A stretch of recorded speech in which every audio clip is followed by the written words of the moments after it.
할렐루야. 오늘도 주님을 사랑하는 마음으로 예배자에 나오신 성도님들을 주님의 이름으로 축복하고 환영합니다. 이 시간 함께 기도하며 찬양하며 주님 앞으로 나가도록 하겠습니다. 함께 기도하겠습니다. 하나님, 오늘도 수고하고 무거운 짐진 자들을 부르시는 주님의 초청에 저희들을 응답하며 주님의 보좌 앞으로 나아갑니다. 우리의 모든 무거운 짐을 내려놓고 나아갈 때에 세임 주시고 참된 안식과 쉼을 주시는 주님을 경험케 하여 주시옵소서. 오늘 하루도 주님과 동행하길 원하오니 은혜 주시길 원하오며 감사하며 예수님 이름으로 기도하옵나이다. 아멘.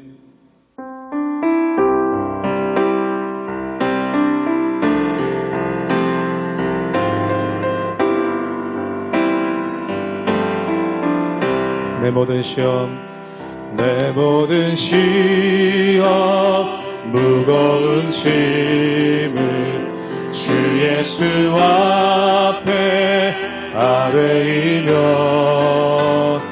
근심에 쌓인 날 돌아보사 내 근심 모두 맡으신 내 모든 시험 무거운 짐을 내 모든 시험 무거운 짐을 주 예수 앞에 아뢰이며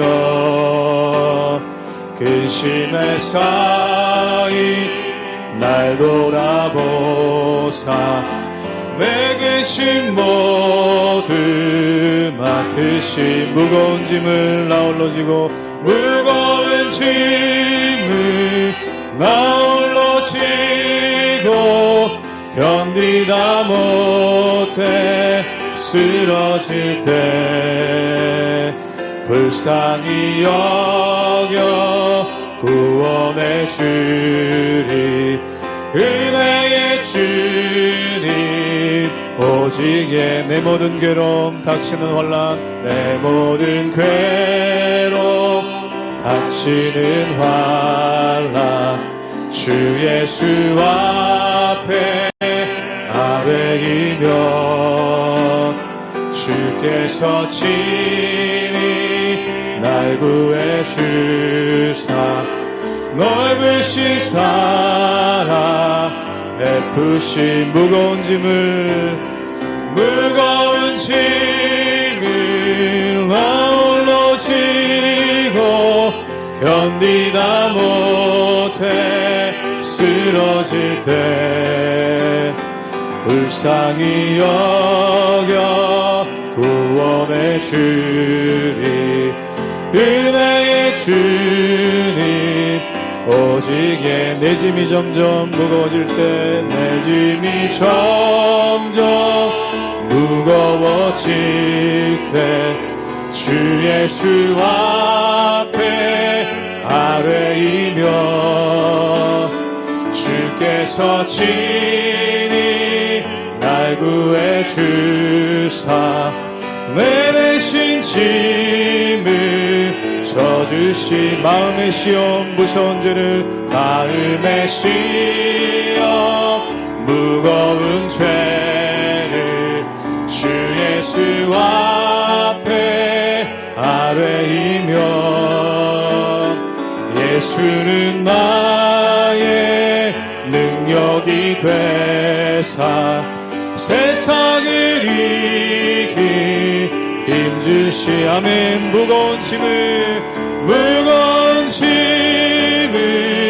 나 홀로 지고 견디다 못해 쓰러질 때 불쌍히 여겨 구원해 주리 은혜의 주님 오직에 무거운 짐을 나 홀로 지고 무거운 짐을 나 홀로 지고 견디다 못해 쓰러질 때 불쌍히 여겨 구원해 주리 은혜의 주님 오직에 무거운 짐을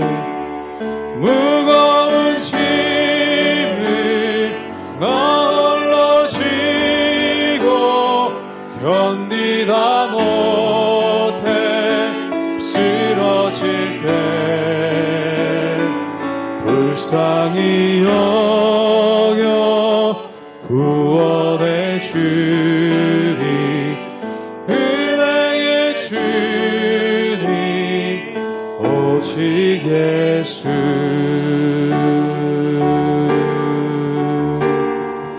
내 평생 사는 동안 주 찬양하리. 여호와 하나님 내 주를 찬양하리. 주님을 묵상함이 즐겁도다. 내 영혼 주 안에서 참 기쁘리. 내 영혼아 주님을, 내 영혼아 주님을 송축하라.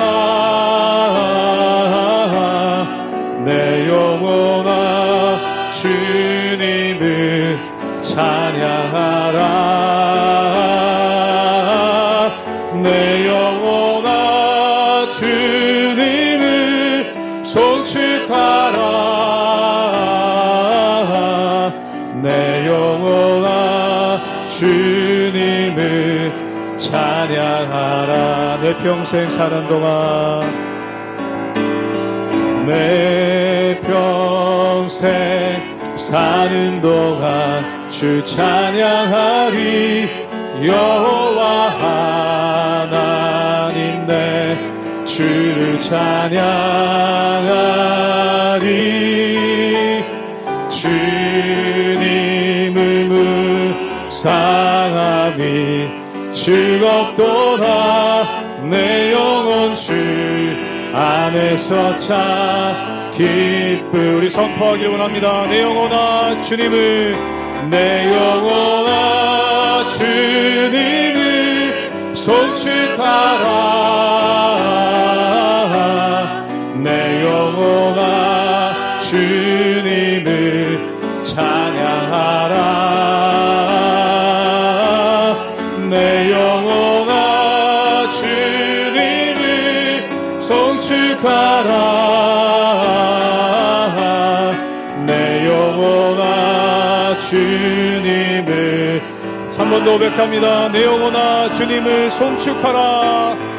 내 영혼아 주님을 송축하라. 내 영혼아 주님을 찬양하라. 내 영혼아 주님을 송축하라. 내 영혼아 주님을 찬양하라.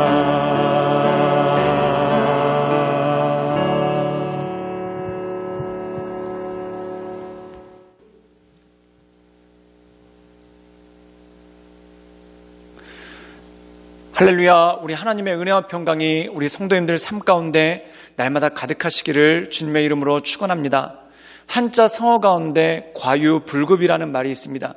이 말의 뜻은 뭐냐면 모자르는 것과 넘치는 것이 일반이다라는 그러한 뜻이 있는데, 좀 더 정확하게 해석을 하면은 넘치는 것보다 모자른 것이 낫다라는 그러한 의미가 그 가운데 있다라는 것이죠. 즉 다시 말해서 과욕을 부리는 것보다 약간 모자른 것이 더 날 때가 많다라는 것입니다. 사랑하는 여러분, 우리가 이 세상을 살아가면은 사람의 욕심이라는 것이 그렇습니다. 욕심을 부리다 모든 것을 잃어버리게 되는 그러한 일들이 생기게 되는 것을 보게 되죠.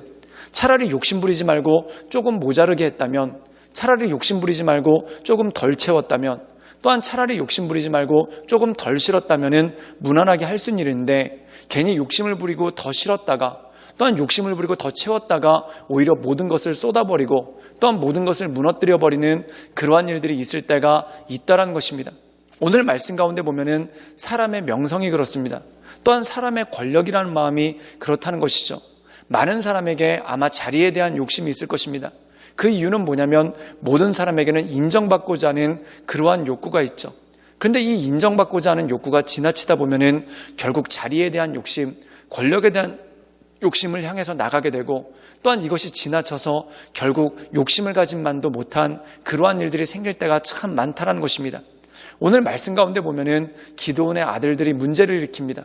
그 이유는 뭐냐면 자기 아버지의 명성을 힘입어서 그들이 이스라엘의 왕이 되려고 하는 그런 어리석은 짓을 저지르고, 그것을 통해서 형제들끼리 죽이고, 또한 이스라엘 민족 사이에 큰 학살이 나오는 그러한 참사가 일어나게 되는 것을 보게 되죠. 그러므로 사랑하는 여러분, 우리가 이 세상 살아갈 때 인정이라는 것이 그렇습니다. 스스로 높이는 자는 낮아질 것이요 스스로를 낮추는 자는 높아질 것이다 라는 하나님의 말씀이 있습니다. 즉 다시 말해서 꽉 채우려고 하면 터지게 되고, 차라리 부족한 것이 나을 때가 훨씬 더 많다라는 것이죠. 그러므로 이것을 기억하며 날마다 겸손한 마음으로 나를 낮추고 내 삶 가운데 역사하실 그 하나님만을 바라보며 하나님의 은혜 가운데 서나가시는 우리 모든 성도님들 되시기를 주님의 이름으로 축원합니다. 사사기 9장 1절에서 15절 말씀입니다. 여룻바알의 아들 아비멜렉이 세겜에 가서 그의 어머니의 형제에게 이르러 그들과 그의 외조부의 집에 온 가족에게 말하여 이르되, 청하노니 너희는 세겜의 모든 사람들의 귀에 말하라. 여룻바알의 아들 70명이 다 너희를 다스림과 한 사람이 너희를 다스림이 어느 것이 너희에게 나으냐. 또 나는 너희와 고륙임을 기억하라 하니, 그의 어머니의 형제들이 그를 위하여 이 모든 말을 세겜의 모든 사람들의 귀에 말하매, 그들의 마음이 아비멜렉에게로 기울어서 이르기를 그는 우리 형제라 하고, 바알브리 신전에서 은 70개를 내어 그에게 주매 아비멜렉이 그것으로 방탕하고 경박한 사람들을 사서 자기를 따르게 하고, 오브라에 있는 그의 아버지의 집으로 가서 여룻바알의 아들 곧 자기 형제 70명을 한 바위 위에서 죽였으되, 다만 여룻바알의 막내 아들 요담은 스스로 숨었으므로 남으니라. 세겜의 모든 사람과 밀로 모든 족속이 모여서 세겜에 있는 상수리나무 기둥 곁에서 아비멜렉을 왕으로 삼으니라. 사람들이 요담에게 그 일을 알림해 요담이 그리심산 꼭대기로 가서 서서 그의 목소리를 높여 그들에게 외쳐 이르되, 세겜 사람들아 내 말을 들으라. 그리하여야 하나님이 너희의 말을 들으시리라. 하루는 나무들이 나가서 기름을 부어 자신들 위에 왕으로 삼으려 하여 감람나무에게 이르되, 너는 우리 위에 왕이 되라 하매, 감람나무가 그들에게 이르되, 내게 있는 나의 기름은 하나님과 사람을 영화롭게 하나니 내가 어찌 그것을 버리고 가서 나무들 위에 우쭐대리오 한지라. 나무들이 또 무화과 나무에게 이르되, 너는 와서 우리 위에 왕이 되라 하매, 무화과 나무가 그들에게 이르되, 나의 단 것과 나의 아름다운 열매를 내가 어찌 버리고 가서 나무들 위에 우쭐대리오 한지라. 나무들이 또 포도나무에게 이르되, 너는 와서 우리 위에 왕이 되라 하매, 포도나무가 그들에게 이르되, 하나님과 사람을 기쁘게 하는 내 포도주를 내가 어찌 버리고 가서 나무들 위에 우쭐대리오 한지라. 이에 모든 나무가 가시나무에게 이르되, 너는 와서 우리 위에 왕이 되라 하매, 가시나무가 나무들에게 이르되, 만일 너희가 참으로 내게 기름을 부어 너희 위에 왕으로 삼겠거든 와서 내 그늘에 피하라. 그리하지 아니하면 불이 가시나무에서 나와서 레바논의 백향목을 사를 것이니라 하였느니라. 오늘 말씀 가운데 보면은 기드온이 죽고 난 다음에 기드온의 아들들에 대한 말씀이 나오게 되는 것을 보게 됩니다. 이 기드온이 살아있었을 때 참 많은 백성들로부터 신망을 얻었고, 또한 많은 백성들에게 인정을 받았습니다. 그래서 백성들 중에 일부는 기드온에게 와서 이스라엘의 왕이 되어달라라는 그러한 부탁을 하기도 했었죠. 근데 기드온은 자기가 가져야 될 것과 갖지 말아야 될 것을 알았다는 겁니다. 그래서 그는 왕이 되는 것을 거부하고 이스라엘의 사사로서 하나님께 순종하며 살아가는 그러한 모습이 있었던 것을 보게 됩니다. 근데 문제는 뭐냐면 그의 아들들이었다는 것이죠. 그의 아들들은 이스라엘 위해서 아무것도 한 것이 없습니다. 그런데 기드온의 아들이라는 이유로 사람들에게 신망을 받고 또한 기드온의 아들이라는 이유로 사람들에게 인정을 받았다는 것이죠. 사랑하는 여러분, 이것이 전적인 은혜가 아닙니까? 내가 아무런 노력도 하지 않았는데 아버지가 부자입니다. 그래서 내가 그 부를 이어받을 때가 있습니다. 또한 내가 아무런 것도 하지 않았는데 아버지가 명성이 있습니다. 그래서 그 아버지의 명성 때문에 내가 다른 사람들에게 주목받을 때가 있죠. 그다음 이것은 참 감사한 일이고 참 고마운 일이고 또한 은혜라는 것입니다. 그럼 은혜를 받은 사람의 특징은 무엇일까요? 하나님께 경배하고 하나님께 그 은혜에 대해서 감사해야 된다는 것입니다. 근데 오늘 말씀 가운데 보면은 이 기드온의 아들 중에 하나가 이것이 다른 쪽으로 튀기 시작합니다. 즉 아버지의 명성을 힘입어서 자기가 권력을 차지하고 왕이 되려고 하는 그러한 모습이 그 가운데 있었다라는 것이죠. 오늘 말씀 가운데 보면은 아비멜렉이라는 이 기드온의 아들이 등장합니다. 그리고 이 아비멜렉이라는 기드온의 아들이 다른 형제들을 죽이고 그리고 아버지의 명성을 힘입어서 왕의 자리를 찬탈을 하게 되는 그러한 모습이 그 가운데 있었다라는 것이죠. 우리 함께 사사기 9장 6절의 말씀을 읽도록 하겠습니다. 제가 읽겠습니다. 세겜의 모든 사람과 밀로 모든 족속이 모여서 세겜에 있는 상수리 기둥 곁에서 아비멜렉을 왕으로 삼으니라. 오늘 말씀 가운데 보면은 세겜 사람들이라는 사람들이 등장합니다. 이 사람들은 누구였냐면은 기드온의 명성을 힘입어서 이 기드온의 아들인 아비멜렉을 왕으로 삼는데 그것에 대해서 선동하고 또한 그것에 나가서 나갔던 사람들이 바로 세겜 사람들이라는 겁니다. 즉 아비멜렉이 자기 아버지의 명성을 어떻게 활용하냐면 그것을 가지고 세겜 사람들을 설득합니다. 그리고 세겜 사람들이 우리가 아비멜렉을 왕으로 세우면은 우리가 이스라엘의 주도권을 가질 수 있고 또한 다른 지파들 중에 훨씬 더 돋보이겠구나라는 그러한 생각을 갖게 됩니다. 즉 다시 말해서 아비멜렉의 욕심이 세겜 사람들에게 그대로 전염이 돼서 그들이 왕위를 찬탈하는 그러한 일을 저지릅니다. 그래서 그들이 왕위를 찬탈하기 전에 가장 먼저 한 것이 뭐냐면 자기 형제들을 죽이는, 즉 다시 말해서 기드온의 아들들을 죽이는 그러한 일들을 저지르게 됩니다. 그리고 오늘 말씀 가운데 보면은 그들이 세겜에 있는 상수리 나무 기둥 아래서 아비멜렉을 왕으로 삼고 그가 왕이 되었던 것을 선포를 하죠. 그렇기 때문에 이스라엘의 모든 지파들이 그들의 마음 가운데 기드온에 대한 존경이 있었기 때문에 이 세겜 사람들과 그리고 아비멜렉의 찬탈을 인정하는 그러한 모습이 그 가운데 있었다는 겁니다. 그런데 이 기드온의 아들 가운데 살아남은 아들이 하나가 있었습니다. 이 모든 위기를 겪고 간신히 그리고 가까스로 살아남은 아들이 있는데 그 아들 이름이 요담입니다. 이 요담이 사람들을 향해서 이것을 비유를 통해서 말씀하죠. 그게 뭐냐면은 마치 이 아비멜렉을 왕을 삼은 것이 무엇과 똑같은가? 마치 가시나무를 왕으로 삼은 것과 똑같다라는 것입니다. 즉 다시 말해서 열매가 있는 감람나무, 또한 열매가 있는 무화과나무, 또한 열매가 있는 포도나무들은 자기에게 맡은 일, 열매를 맺은 일을 하기 위해서 나무들의 왕이 되는 것을 거부했습니다. 그런데 아무런 일도 하지 않는 이 가시나무가 오히려 왕이 되려고 하는 그러한 모습이 있었고 바로 아비멜렉이 이스라엘 민족들의 아무 유익도 주지 못하는 그러한 가시나무 같은 존재인데 그 마음 가운데 있는 권력욕으로 인해서 왕이 되었다라는 것을 풍자하고 신랄하게 꾸짖는 그러한 말씀이 나오죠. 우리 함께 사사기 9장 14절의 말씀을 읽도록 하겠습니다. 제가 읽겠습니다. 이에 모든 나무가 가시나무에게 이르되 너는 와서 우리 위에 왕이 되라 하매. 오늘 말씀 가운데 보면은 여러 나무들, 즉 무화과나무, 포도나무, 감람나무들에게 왕이 되라고 했더니 그들은 이렇게 얘기합니다.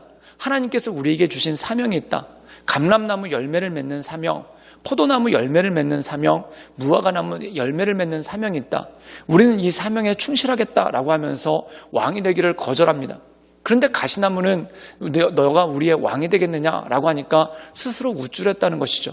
사랑하는 여러분, 모든 자리, 모든 권력은 하나님께서 주시는 것입니다. 내가 되려고 하면 넘어집니다. 내가 되려고 하면 망하게 됩니다. 우리가 성경에 보면은 다윗의 아들들이 있는데 그 아들 중에 압살롬이라는 아들이 있습니다. 그리고 넷째 아들 가운데 아도니아라는 아들이 있죠. 이 아들들을 보면은 인물들이 헐춘합니다. 또한 지혜도 뛰어납니다. 그리고 모든 사람들이 보기에 훌륭하다고 생각했습니다. 그런데 그들은 어떻게 했습니까? 스스로 왕이 되려고 애썼죠. 그래서 성경에 보면은 아버지의 왕위를 찬탈하기 위해서 압살롬은 백성들의 마음을 훔쳤고 또한 이 아도니아라는 사람은 고관 대작들을 불러서 자기를 위해서 연애를 하게 하는 그러한 모습이 있었습니다. 즉 사람의 지지를 얻어서 아버지가 가지고 있는 권력 그리고 자기가 있는 능력을 가지고 사람들의 지지를 얻어서 왕이 되려고 했다는 것이죠. 그런데 솔로몬은 하나님께서 그를 지명하셨기 때문에 왕이 되지 않습니까? 그래서 솔로몬은 왕이 된 다음에 자기의 능력을 사람들 앞에 돋보이게 하려고 한 것이 아니라 겸손한 마음으로 하나님께 제사하고 하나님께 엎드리게 되는 것을 보게 됩니다. 사랑하는 여러분, 스스로 높이려는 자는 낮아집니다. 그런데 하나님 앞에 스스로 낮추는 자는 하나님께서 그를 높여주신다는 것이죠. 즉 다시 말해서 스스로 권력을 가지려고 하면 비참해진다는 겁니다. 마음 가운데 의욕이 충만해서 스스로 사람들에게 인정받으려고 하고 사람들에게 스스로 자기를 드러내려고 하고 스스로 자기를 나타내려고 하면은 그때는 쓰러질 수밖에 없다는 겁니다. 사랑하는 여러분, 요즘 시대는 뭐라고 얘기합니까? 자기를 드러내야 된다고 합니다. 자기의 능력을 돋보이게 해야 된다고 합니다. 그리고 더 나가서 나를 포장해야 된다고 얘기합니다. 그것은 인간들에게 통하는 일이죠. 하나님께서는 무엇을 보십니까? 그 사람의 외모를 보지 않고 그 사람의 중심을 보신다는 것입니다. 그러므로 사랑하는 여러분, 세상 사람들처럼 나를 돋보이게 하려고 외모를 꾸미는 것이 아니라 내 중심을 보시는 그 하나님께 겸손함으로 엎드릴 때 하나님께서 우리를 사용하시고 우리를 통해 하나님의 역사를 이루시는 그 모든 것들을 바라보는 우리 모든 성도님들 되시기를 주님의 이름으로 축원합니다. 하나님께 겸손함으로 엎드리십시오. 그때 하나님께서 여러분들을 여러분의 가정에서 또한 여러분들의 학교에서 또한 여러분들의 직장에서 또한 교회에서 돋보이게 하시는 하나님의 역사가 있을 것입니다. 그러므로 그 하나님만을 바라보며 하나님의 은혜 가운데 살아가시는 우리 모든 성도님들 되시기를 주님의 이름으로 축원합니다. 함께 기도하시겠습니다. 늘 언제나 살아서 역사하신 주님, 우리 삶 가운데 날마다 주님만을 바라보며 하나님만을 바라보며 하나님의 은혜 가운데 살아가기를 원합니다. 주님, 우리 가운데 역사하여 주시고 우리가 스스로를 높여 스스로 함정에 빠지지 않게 하시며 그리고 더 담으려고 하다가 하나님 터뜨리는 일이 있지 않도록 주님 도와주시고 더 쌓으려고 하다가 무너뜨리는 일이 생기지 않도록 주님 도와주시며 스스로를 겸손하게 낮추며 하나님께서 우리를 통해 일하실 것들을 바라보며 하나님의 은혜 가운데 나가는 믿음의 사람들로 우리를 붙잡아 주시옵소서. 예수님의 이름으로 감사하며 기도드리옵나이다. 아멘.